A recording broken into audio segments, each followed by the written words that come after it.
Congress party అధికారంలోకి వచ్చిన తర్వాత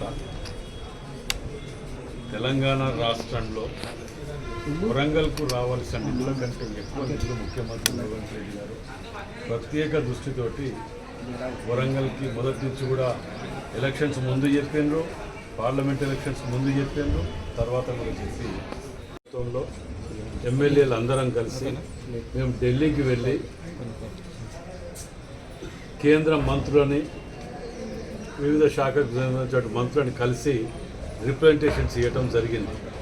1000 స్తంభాల గుడి గురించే కానివ్వండి, ఎయిర్పోర్ట్ గురించే కానివ్వండి, అండర్గ్రౌండ్ డ్రైనేజ్ గురించే కానివ్వండి, వివిధ అభివృద్ధి కార్యక్రమాల గురించి మాకు ఫండ్ ఇవ్వండి. వరంగల్ ఒక చరిత్ర ఉన్నటువంటి వరంగల్ జిల్లా, ఇది కాకతీయ డైనాసిటీకి సంబంధించినటువంటిది. హైదరాబాద్ కంటే ఆఖరికి హైదరాబాద్లో ఉన్నటువంటి డోమ్స్ కూడా కాకతీయ డైనాసిటీకి వరంగల్కి సంబంధించినటువంటివి. మరి ఇలాంటి చరిత్ర ఉన్నటువంటి గుడిని అభివృద్ధికి నిధులు ఇవ్వండి, అభివృద్ధి చేయటానికి అని చెప్పి మా ఎంపీ గారి నాయకత్వంలో మేము వెళ్ళటం, కావ్య గారి నాయకత్వంలో మా ఎమ్మెల్యేలు అందరం కూడా దానికి సాక్ష్యం ఇదే. మేము ఇచ్చిన రిప్రజెంటేషన్ అందరం కలిసి ఇవాళ ఇచ్చింది కాదు, సంవత్సరం కింద సెప్టెంబర్లో ఇచ్చింది. ఇది ఎందుకు చూపించవలసి వస్తున్నదంటే కూడా మేము ఎందుకంటే కాంగ్రెస్ పార్టీలో చేసినవి చాలా తక్కువ చెప్పుకుంటూ ఉంటాం. వీటిని కూడా ఇక బీజేపీ వాళ్ళు కానివ్వండి, టీఆర్ఎస్ వాళ్ళు కానీ మేము కలగన్నాం, కానీ వాళ్ళు తెచ్చిందని మళ్ళీ చెప్తా అంటారు. బీజేపీ వాళ్ళు కూడా మాట్లాడుతున్నారు, రాజకీయాలు మాట్లాడకూడదు, కానీ ఇవాళ తప్పనిసరి పరిస్థితుల్లో మాట్లాడవలసి వస్తుంది. మా ప్రభుత్వం, కేంద్ర ప్రభుత్వం మా నిధులు మేము తెచ్చినామంటాం. మేము రూపాయి కడితే తెలంగాణ నుంచి పావులు ఇస్తలేరు వాళ్ళు, ఆ లెక్కలు కూడా తెలియదు వాళ్ళకి. ఆఖరికి పనిహార పథకంలో కూడా మనం ఇదేసేందుకు ఇవాళ అన్ని తొలగించుకుంటూ వచ్చిండ్రు. కేంద్ర ప్రభుత్వం నిధులు కట్ చేసుకుంటూ వస్తున్నారు. నిన్నగాక మొన్న వాళ్ళు వీళ్ళు మాట్లాడుకుంటా ఇది వస్తున్నదని తెలిసి, ఎందుకంటే కేంద్ర ప్రభుత్వం వాళ్ళకి కాబట్టి తెలుస్తుంటాయి కదా, ఎంపీ గారు ఏం చేసిండ్రు, ఎమ్మెల్యే గారు ఏం చేసిండ్రు, వీళ్ళదే ఉన్నది మా బడ్జెట్ కదా అంటారు. నవ్వొస్తుంది. ఎన్నడన్నా టీఆర్ఎస్ కానీ బీజేపీ కానీ ఎవరన్నా ఎప్పుడన్నా అభివృద్ధి గురించి కనీసం రిప్రజెంటేషన్ కూడా ఇవ్వలే. కిషన్ రెడ్డి గారు ఇక్కడికి వస్తే, వెంకయ్యనాయుడు గారు వస్తే కూడా నేను ఇక్కడ ఇచ్చినాం.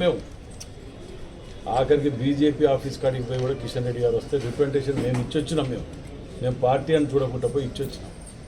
ఇవాళ వాటి ప్రతిఫలమే ఈ 14.5 కోట్ల రూపాయలు ఇక్కడికి రావటం. ఇది మా యొక్క ఎంపీ గారి నాయకత్వంలో మేము పోయి తీసుకొచ్చిన గొప్ప విజయం ఇది జిల్లాకు.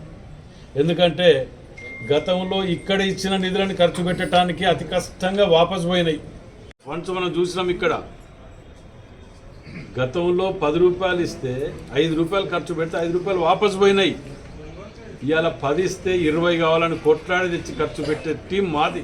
ఒక టీం వర్క్గా మేము అందరం కలిసి, ఎమ్మెల్యేలం, ఎంపీ గారు, మంత్రులం అందరం కలిసి కట్టుగా ఒక టీం వర్క్ చేస్తున్నాం. కాబట్టి వరదలు వచ్చినట్టు వస్తున్నాయి నిధులు. ఇవ్వాల మరి గతంలో కేంద్ర రాష్ట్ర ప్రభుత్వాలు కలిసి సంసారం చేసుకుంటే నడిచినాయే కదా బీజేపీ, బీఆర్ఎస్ రెండు కూడా. అప్పుడు ఎందుకు తేలేకపోయినరు ప్రజలు ఆలోచించాలి దీని మీద. మేము ఇవాళ నిజంగా గుళ్ళే ఇవాళ ప్రెస్ మీట్ పెట్టి చెప్పడానికి కారణం కూడా ఇంత ఒత్తి చెప్పటానికి. దాకా లేదు, మేము తీసుకొచ్చి మేము రిప్రజెంటేషన్స్ ఇచ్చి మేము చేసిన దానికి ఇవాళ మేమే చేసినామని మళ్ళీ చెప్తూనే ఉంటారు. గతంలో ఉన్నది మేము చేసిన వాటికి, నైమ్నర్ బ్రిడ్జ్ కానీ మిగతా ఎన్నో మేము చేసిన అన్నిటికీ కూడా 10 ఏళ్లలో వీళ్ళు ఎయిర్పోర్ట్ గురించి ఊసెత్తలే, అండర్ గ్రౌండ్ డ్రైనేజ్ గురించి ఊసెత్తలే.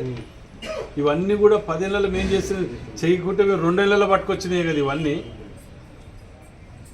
కాబట్టి ప్రజలకు వాస్తవాలు తెలియాలి, వాస్తవాలకు దగ్గర ఉండాలనే ఆలోచనతోటి మేము ఒక టీం వర్క్గా చేసినటువంటి విజయంలే, ఆ విజయమే ఇవాళ ఇది అని చెప్పి మనం చేస్తాం.